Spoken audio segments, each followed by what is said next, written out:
সরকারি এক হাসপাতালে এমন এক ঘটনা ঘটেছে যা শুনলেই চোখ কপালে উঠবে। হাসপাতালের জরুরি বিভাগে দায়িত্বপ্রাপ্ত এক চিকিৎসক ডাক্তার ওয়াকার সিদ্দিক গুরুতর রোগীর সেবা ফেলে হাসপাতালের একটি কক্ষে উদম নাচে মেতে উঠেন হবু বউয়ের সঙ্গে। চাঞ্চল্যকর এই ঘটনাটি ঘটেছে ভারতের উত্তরপ্রদেশের একটি সরকারি হাসপাতালে। ঘটনার ভিডিও সামাজিক যোগাযোগ মাধ্যমে ছড়িয়ে পড়তেই তা মুহূর্তেই ভাইরাল হয়ে যায়। চিকিৎসকের এমন কাণ্ডে বেজায় চটেছেন নেটিজেনরা। ক্ষোভ প্রকাশ করে কেউ বলছেন নিজের দায়িত্ব ঠিকমতো পালন করতে পারছো না, অন্যকে কি চিকিৎসা দিবে। কেউ আবার লিখেছেন ভারত এখন যেন বিনোদনেরই দেশ।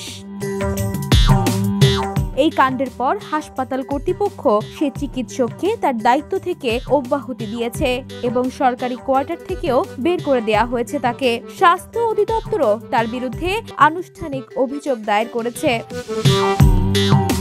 এই ঘটনার পর অনেকেই বলছেন কাজের জায়গা আর ব্যক্তিগত জায়গা দুটো মিলিয়ে ফেললে এমন ঘটনাই ঘটে।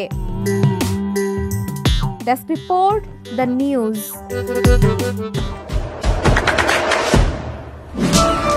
দেশে দেশে সবার সাথে দ্য নিউজ।